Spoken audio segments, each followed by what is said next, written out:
Hello students and welcome to this new lecture where we will see the question answers of chapter number 5 the summit within major HPS Ahluwalia का लिखा हुआ ये chapter और ये extract जो उन्होंने लिखा हुआ है उसमें हमको माउंट एवरेस्ट उन्होंने जो क्लाइम किया है उसके बारे में हमको बताया है in the previous lecture we have seen the first two question answer the MCQs हमने बात कर लिए थे कॉम्प्रिहेंशन चेक के जो एमसीक्यूज है उसके बारे में हमने बात करी थी और फर्स्ट दो क्वेश्चन आंसर्स हमने कर लिए थे लेकिन मैंने बोला था कि एक बार और हम क्वेश्चन आंसर्स देख लेंगे तो चलिए देख ही लेते हैं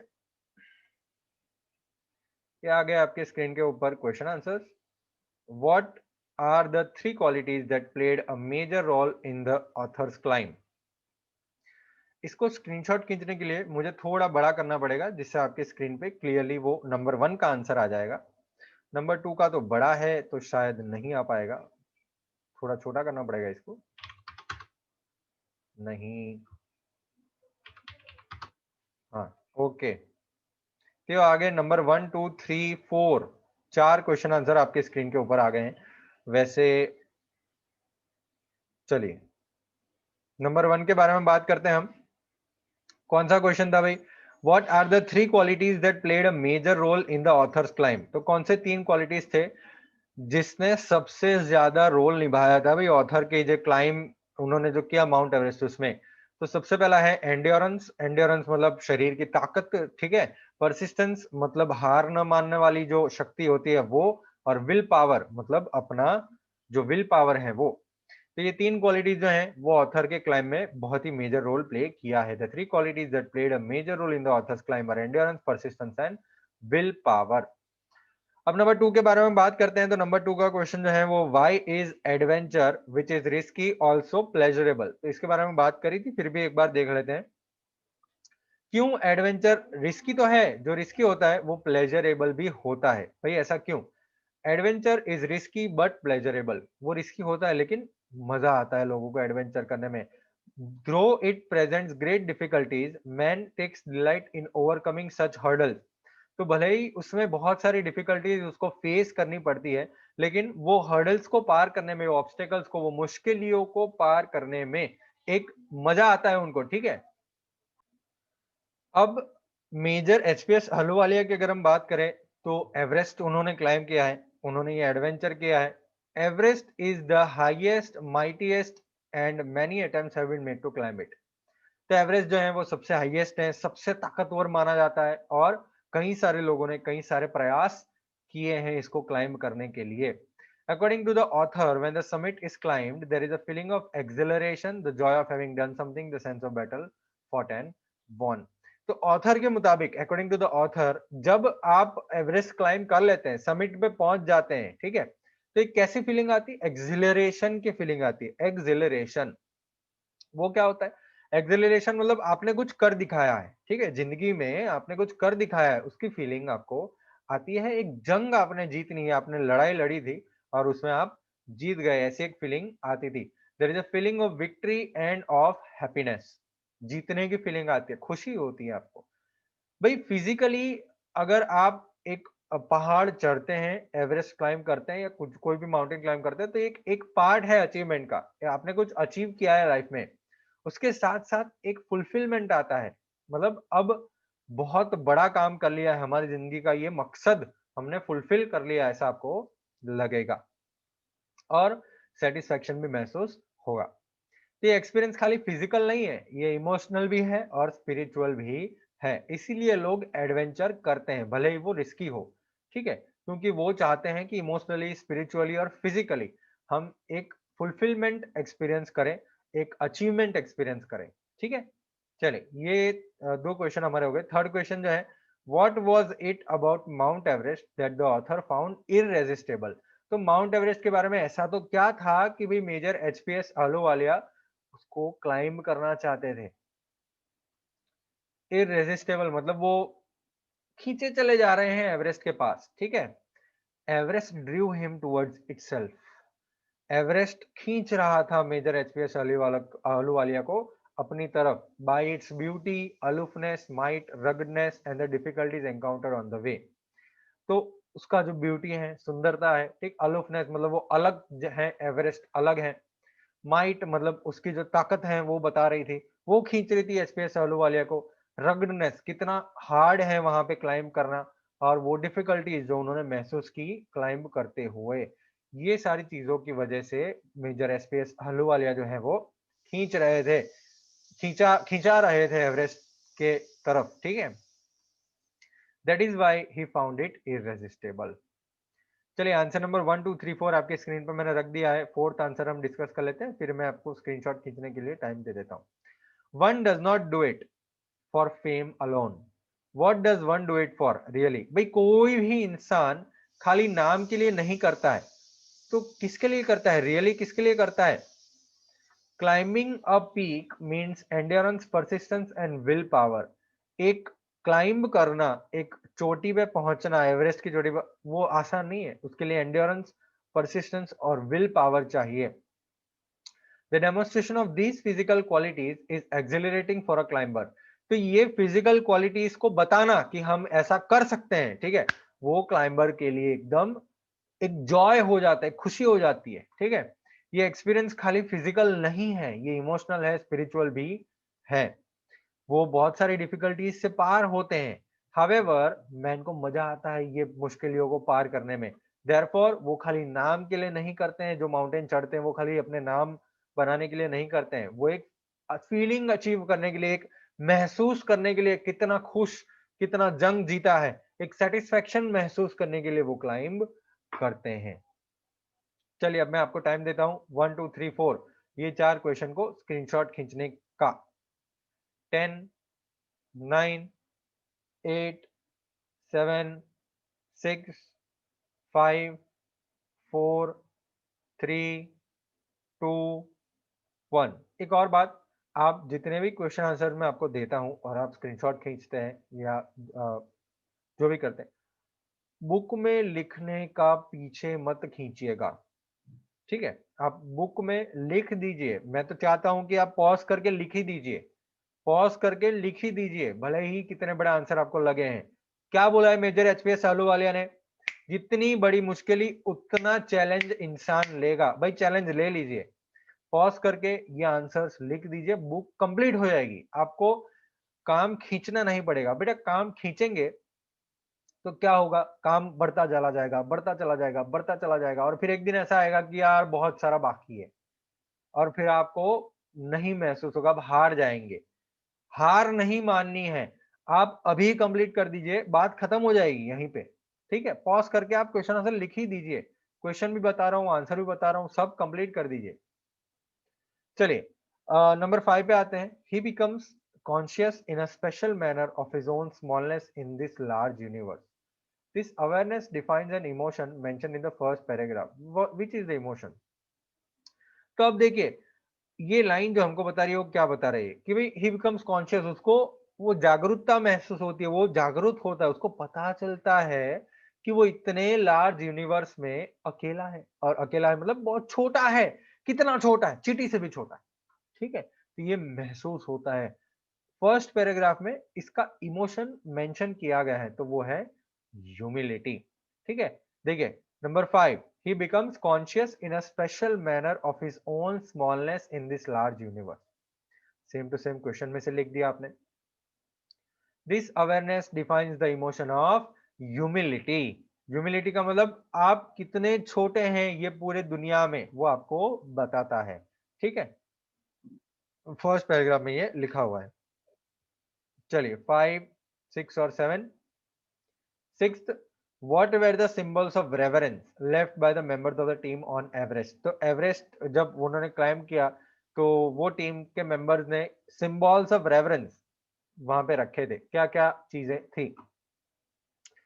on Everest a picture of Guru Nanak was left by the author. Major HPS Ahluwalia ने गुरु नानक का पिक्चर वहां पे रखा था। A picture of goddess Durga was left by Rawat. Rawat ने गॉडेस दुर्गा का एक पिक्चर रखा था। और relic of the Buddha was left by Phu Dorji. फू दोरजी ने बुद्धा का एक रेलिक रखा था, एक चीज रखी थी बुद्ध की। Apart from this symbols of reverence there was also the cross that had been buried by Edmund Hillary. तो एडमंड हिलेरी ने पहले क्रॉस बरी किया था वहां पे, वो भी वहां पे मिला उनको, उन्होंने देखा कि वहां पे क्रॉस बरी किया गया है। ये सिंबल्स ऑफ रेवरेंस है। रेवरेंस मतलब आप थैंकफुल हैं भगवान से कि आप ये चीज कर पाए, ठीक है। आप गर्वित महसूस नहीं करते हैं, आप छोटा महसूस करते हैं, आप भगवान है ऐसा महसूस करते हैं, एक स्पिरिचुअल फीलिंग आती है आपको। चलिए सेवेंथ क्वेश्चन देखते हैं। What according to the writer did his experience as an Everester teach him. तो भाई राइटर के मुताबिक, मेजर एचपीएस अहलूवालिया के मुताबिक ये जो एक्सपीरियंस उन्होंने महसूस किया है उनसे वो क्या सीखे हैं। According to the writer, his experience as an Everester provided him with the inspiration to face life's ordeals determinedly. भाई राइटर के मुताबिक ये जो एक्सपीरियंस वो उन्होंने महसूस किया है, उस वो एक्सपीरियंस महसूस करने के बाद उनको अपनी जिंदगी के ऑर्डियल्स, ऑर्डियल्स का मतलब कठिनाइयां, कठिनाइयां जो है उसको फेस करने का एकदम स्ट्रॉन्ग डिटर्मिनेशन मिला है, स्ट्रॉन्ग ताकत मिली है ये एक्सपीरियंस से, ठीक है। It taught him that the conquest of the internal summit is as worthwhile as climbing the mountain. तो मेजर एचपीएस अहलूवालिया ने सोचा क्या और क्या सीखा। तो भाई उन्होंने ये सीखा कि ये इंटरनल समिट जो है, हमारे अंदर की जो चुनौतियां हैं वो पार करना उतना ही कठिन है जितना एक माउंटेन क्लाइंब करना है। He also concluded that perhaps the internal summits are higher than Everest. Everest से बड़े होंगे इंटरनल समिट्स जो आप चढ़ते हैं, जो आप ट्राई कर रहे हैं करने का, ठीक है, जो आप प्रयास कर रहे हैं। वो मैंने लास्ट लेक्चर में बहुत डिटेल में बताया था कि आप अपने जिंदगी में क्या प्रयास करते हैं, आप एज अ स्टूडेंट क्या फेस कर रहे हैं। आप एवरेस्ट जितना ही बड़ा चैलेंज फेस कर रहे हैं आज के समय पे, पढ़ना, पढ़ना, ठीक है। आज जो प्रॉब्लम, आज जो चैलेंजेस आप फेस कर रहे हैं वो चैलेंजेस जो हैं वो आप डट के सामना कीजिए, डट के करिए और आप अपने काम से बिल्कुल पीछे मत हटिए। भाई ये जो है वो आपको बताया है मेजर एचपीएस अहलूवालिया ने अपनी जिंदगी में सीखने की जो बात है वो यहाँ पे बताई है। तो ये बहुत ही जरूरी है सीखना जिंदगी में कि आप कभी भी हार ना माने, आगे बढ़ते चले जाए और डट के सामना करें जो भी मुश्किलें आती हैं आपकी जिंदगी में। चलिए क्वेश्चन का आंसर नंबर 5, 6, 7 उसका स्क्रीनशॉट खींच लीजिए आप। मैं 10 सेकंड देता हूं आपको। 10, 9, 8, 7, 6, 5, 4, 3, 2, 1। ओके चलिए बात करते हैं इसके बाद जो हमारा क्वेश्चन है क्या है, देखते हैं। राइट अ सेंटेंस जो फॉलोइंग स्टेटमेंट। ओके भाई मीनिंग लिखना है। इसका मीनिंग क्या होता है? Pick out the sentences from the text and rewrite them. आपको चैप्टर में से ढूंढ के ये बताना क्या चाहते हैं वो आपको ढूंढना है। मतलब the experience changes you completely. तो अगर चैप्टर में ढूंढने जाए तो ये है, one who has been to the mountains is never the same again. तो ये चैप्टर में से लिया गया है, मैंने तो रख दिया है चैप्टर में से लेके। तो चलिए देख लेते हैं। Man takes delight in overcoming obstacles. Overcoming obstacles, चलिए देख लेते हैं। ये रहे आपके क्वेश्चंस और उसके नीचे है हमारे आंसर्स। ये रहा नंबर 1 जो वहां पे लिखा हुआ था, उसके आंसर है नंबर 1 का, उस वहां पे रखा हुआ था। Number 2, man takes delight in overcoming obstacles. तो वो जो लाइन हमको चैप्टर में से कौन सी लाइन बताती है? तो ये लाइन बताती है, the demonstration of endurance, persistence and willpower in overcoming great difficulties is delightful। तो एंड्योरेंस, परसिस्टेंस और विल पावर का ये जो डेमोन्स्ट्रेशन है, जो आप बताते हैं, जो बड़ी बड़ी डिफिकल्टीज को फेस करने में आप लगाते हैं, वो बहुत ही बढ़िया है, तो उसको मजा आता है इंसान को। Mountains are nature at it. Okay students, ये थोड़ा नेट का प्रॉब्लम चल रहा है भाई, नेट चला गया था मेरा। तो हम जो बात कर रहे थे वो था ये वाला, ठीक है। सेंटेंस लिख रहे थे हम और उसका आंसर देख रहे थे हम। तो चलिए उसका आंसर पे आते हैं वापस। ओके चलिए, man takes delight in overcoming obstacles. यहाँ पे हमने इसके बारे में बात करी। Mountains are nature at its best, the beauty and the majesty of the mountains pose a great challenge for a climber. तो ये जो ब्यूटी है, ये जो बहुत बड़ा माउंटेन होता है, वो एक बड़ा चैलेंज रखता है क्लाइंबर के लिए, ये हमको बताता है। आपको क्या करना है? आपको एक्सरसाइज जैसी है वैसी आपको लिख देनी है, ठीक है। नंबर 2, 3, 4, 5 आपके स्क्रीन पे मैंने रख दिए हैं। स्क्रीनशॉट खींच लीजिए। 5 4 3 2 1। आशा करता हूं कि आपने स्क्रीनशॉट खींच लिया होगा। नंबर 4 देख लेते हैं। The going was difficult but the after effects were satisfying. तो ये लाइन कौन सी है जो हमको ये बताती है? Climbing the mountains was difficult but reaching the summit was a feeling of satisfaction and deep fulfilment. Mountain climb करना डिफिकल्ट है, लेकिन जब आप चोटी पे पहुंच जाते हैं तो एक सेटिस्फैक्शन की फीलिंग होती है, एक फुलफिलमेंट की फीलिंग आती है। तो इसका मतलब यही हुआ कि going was difficult but after effects were satisfying. The physical conquest of a mountain is really a spiritual experience. So the act of making a physical conquest of the mountain is actually a conquest of the mountain within, which gives a deep satisfaction and is spiritual. तो आप mountain को physically conquest करते हैं, physically आप mountain को चढ़ते हैं, और एक्चुअली एक माउंटेन जो है आप अंतर मन का माउंटेन चढ़ रहे हैं, आप पार कर रहे हैं, एक स्पिरिचुअल एक्सपीरियंस है वो। बस यही बताया गया है। ओके, क्या है भाई ये? चलिए देख लेते हैं। Working with language not important, not important. Noun, अच्छा नाउन फॉर्म्स आपको बनाना है तो एंड्योर के पीछे क्या लगाएंगे? एंड्योरेंस। सिग्निफाई तो सिग्निफिकेंस, ANCE। ठीक है। मेंटेन तो मेंटेनेंस, ENCE। परसिस्टेंस तो परसिस्टेंस में ANCE लगाएंगे या ENCE लगाएंगे। ठीक है। कॉन्फाइड तो कॉन्फिडेंस लगाएंगे, ENCE। अभौर तो अभोरेंस, ANCE। ठीक है। मैचिंग करना है आपको। रिमोट का मतलब क्या होता है? Far away from. मीन्स का मतलब क्या होता है? मेथड्स। डोमिनेंट का मतलब क्या होता है? तो मोस्ट प्रोमिनेंट।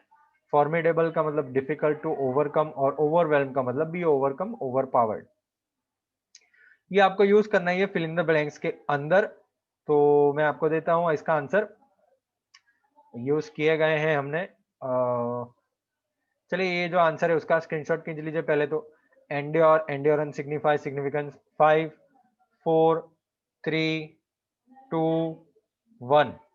अगर स्क्रीनशॉट नहीं खींचा है, पीछे जाके पॉज करके स्क्रीनशॉट खींच लीजिए। मैचिंग करना है तो फिल इन द ब्लैंक्स में आपको आंसर लिखना है। तो ये रहे, there were formidable obstacles on the way, difficult to overcome obstacles, लेकिन हम पहुंच गए। We have no means of finding out what happened there, हमारे पास कोई रास्ते नहीं थे, मेथड्स नहीं थे। We why he lives in a house remote from any town और विलेज। तो ऐसे घर में क्यों रहता है जो टाउन और विलेज से दूर है? ओवरवेल्म्ड बाय ग्रेटिट्यूड, तो बहुत ही ओवरवेल्म्ड हो गया, ओवर पावर्ड हो गया। ओल्ड कासल स्टैंड्स इन डोमिनेंट पोजीशन, तो एक पावरफुल पोजीशन पे है।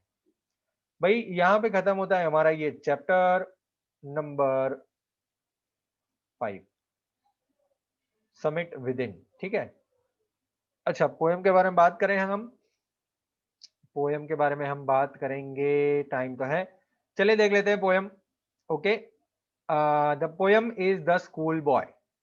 भाई ये चैप्टर के बाद जो पोएम है वो है द स्कूल बॉय। एक स्कूल बॉय जो ये पोएम में के अंदर है वो हैप्पी नहीं है। क्यों? क्यों अनहैप्पी है भाई वो? Why does he compare himself to a bird that live in a cage? क्यों वो अपने आप को कंपेयर कर रहा है एक चिड़िया के साथ जो केज के अंदर बंद है? क्यों वो अपने आप को कंपेयर कर रहा है एक प्लांट के साथ जो ब्लॉसम करना चाहिए लेकिन वो विदर कर रहा है? विदर मतलब वो सूख रहा है। ओके, चलिए देखते हैं, शुरू करते हैं ये poem. I love to rise in a summer morn. Summer morn मतलब मॉर्निंग। ठीक है, तो समर मॉर्निंग में मैं उठता हूं, मुझे बहुत पसंद है। When the birds sing on every tree, her tree पे बर्ड्स बैठे हैं, गाना गा रहे हैं। The distant huntsman winds his horn and the skylark Singh with me. Huntsman का मतलब हंटर, जो हंट करते हैं ना, तो वो अपना हॉर्न बजा रहे हैं, वो हंटिंग के लिए निकले हुए हैं, और हंटर जो है वो हॉर्न बजा रहे हैं। And the skylark Singh with me. Skylark एक टाइप का बर्ड होता है, आप यहाँ पे देख सकते हैं, चिड़िया जैसा बर्ड होता है स्काईलार्क। ठीक है। Oh what sweet company. तो मेरे साथ साथ जो भी जग रहे हैं, जो भी काम कर रहे हैं, जो भी कर रहे हैं, बहुत ही बढ़िया है, बहुत ही आराम से कर रहे हैं, मजा आता है। अब सेकंड पैराग्राफ में पूरा चेंज हो रहा है scene. But to go to school in a summer morn, O it drives all joy away. लेकिन समर मॉर्निंग में स्कूल जाना, अरे रे, बिल्कुल सारा मजा किरकिरा कर दिया। O it drives all joy away. Under a cruel eye outworn. Cruel eye outworn मतलब कौन? टीचर। ठीक है, क्रूअल आई आउट वॉन मतलब टीचर। तो टीचर की देख रेख में the little once spend the day in saying and डिसमे। तो लिटिल वंस मतलब स्टूडेंट, तो टीचर की देख रेख में स्टूडेंट जो है वो पूरा दिन स्पेंड कर रहे हैं इन साइंग। साइंग मतलब वो हाँ हताश हो गए हैं, एंड डिसमे, डिसमे मतलब सैडनेस। ओके, हमको मीनिंग यहाँ पे दिया है? नहीं दिया। ओके, डिसमे का मीनिंग होता है सैड। ठीक है, वो बुरा फील कर रहे हैं। तो टीचर की देखरेख में पूरा दिन वो स्पेंड करते हैं इन साइंग, हाँ हाँ ताशा में और सैडनेस में। Ah, then at times I drooping sit. तो आई सिट ड्रूपिंग, लेकिन पोयम में हमने आई ड्रूपिंग सिट लिखा है। ओके, देन एट टाइम्स तो कई बार, बच्चा क्या बोल रहा है, स्कूल के अंदर क्लासरूम के अंदर कई बार आई ड्रूपिंग सिट। ड्रूपिंग मतलब मैं ऐसे ही बैठा हूं बस, ड्रूपिंग बस उदास बैठा हुआ हूं ऐसे ही। And spend many an anxious hour. और एंशियस आवर मतलब कई सारे घंटे में स्पेंड कर रहा हूं वहां पे एंशियसली। एंशियसली मतलब अरे क्या होगा, क्या करेंगे, क्या है, क्या नहीं है, इस फीलिंग को बोलते हैं anxiously. Nor in my book can I take delight, nor sit in learning's bower. तो ना ही मुझे बुक में बिल्कुल मजा आता है, I take delight. Nor in my book can I take delight, book में बिल्कुल मजा नहीं आता है। Nor sit in learning's bower. Learning's bower मतलब वो जो सिखा रहे हैं, ठीक है, वो जो टीचर सिखा रहे हैं, बिल्कुल भी मजा मुझे आता नहीं है, मैं बैठ भी नहीं पा रहा हूं। Worn through with the dreary shower. तो वो जो शावर हो रही है, ठीक है, शब्दों की, बातों की, समझ आने की, वो सारी चीजों में उनको बिल्कुल मजा नहीं आता है और मैं बहुत ही कंटाल गया हूं, ऐसा बच्चा बोल रहा है। वॉन, वॉन मतलब मैं बहुत टायर्ड हो चुका हूं। ठीक है, ओके क्या हो रहा, ओके चले। How can the bird that is born for joy sit in a cage and sing. बच्चा क्या बोल रहे हैं, हाउ कैन द बर्ड, एक एक पंछी जो मजा करने के लिए जन्मा है, जो जॉय महसूस करने, खुश महसूस करने के लिए जन्मा है, कैसे वो केज में बैठ के गाना गाएगा? कैसे केज में बैठेगा भाई, केज में थोड़ी रहने के लिए वो जन्मा है। How can a child when fears annoy. Annoy का मतलब अनॉयंस, जो डांटते हैं ना टीचर्स, उसको अनॉय फीलिंग होता है, आपको आपको इरिटेट महसूस होता है जब वो बोलते हैं। भाई मेरे लेक्चर में तो ऐसा महसूस नहीं होता ना, है? एनॉय महसूस करना मतलब आप इरिटेट महसूस कर रहे हैं। तो how can a child when fears annoy, जब वो डांट से वो डरता है, but droop his tender wing and forget his youthful spring. क्या करेगा वो बस बैठे ही रहेगा। हिज टेंडर विंग, विंग मतलब अपने पंख जो है वो बस बैठे पड़े ही रखे हैं उसने, उड़ नहीं रहा है वो। And forget his youthful spring, तो ये बढ़िया सा सीजन कैसे ये भूल जाए वो, और कैसे अपना बचपन भूल जाए वो। भाई पोएट जो है वहां पे बिल्कुल उनको पसंद नहीं है स्कूल में जाना। ठीक है, वो टीचर जो बोलते हैं, टीचर जो समझाते हैं, टीचर जो भी उसको डांटते हैं, वो बिल्कुल भी मजा नहीं आता है उसको।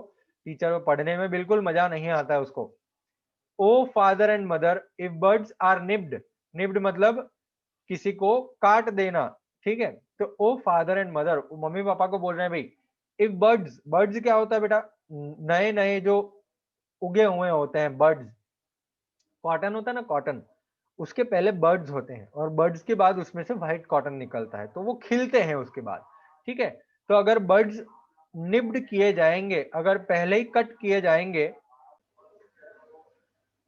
Okay. Oh, father and mother, if buds are nipped and blossoms blown away, and if the tender plants are stripped of their joy in their springing day by sorrows and cares dismay।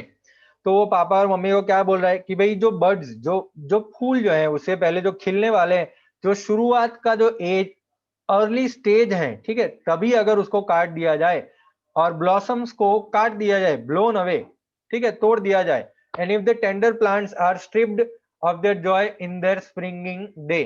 तो अगर tender plants, छोटे छोटे plants, अगर उसको springing day से पहले ही काट दिया जाए, उसके उसके मजे ले लिए जाए, उसको उगने का जो है तक नहीं मिलना चाहिए, ऐसा हो जाए, तो क्या करेंगे? दुख होगा।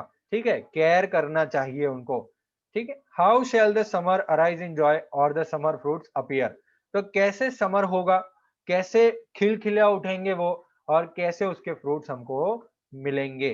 तो यहाँ पे जो पोएट है वो ये बोल रहा है, विलियम ब्लेक, वो हमको ये बोलने का प्रयास कर रहा है कि भाई ये जो काम है स्कूल जाना, ठीक है, उसको डांटना वाटना ये बंद कर दिया जाए, बस उसको ऐसे ही छोड़ दिया जाए, मजा लेने दिया जाए। बताइए। ओके, यहाँ पे खत्म होती है हमारी पोयम, और इसके क्वेश्चन आंसर्स हैं तो वो हम नेक्स्ट लेक्चर में देखेंगे। क्वेश्चन आंसर्स हम नेक्स्ट लेक्चर में करेंगे और बात करेंगे आगे। आपका होमवर्क है कि वो जो चैप्टर नंबर 5 के द समिट विद इन के क्वेश्चन आंसर्स हमने किए हैं वो आप लिख दीजिए। ठीक है।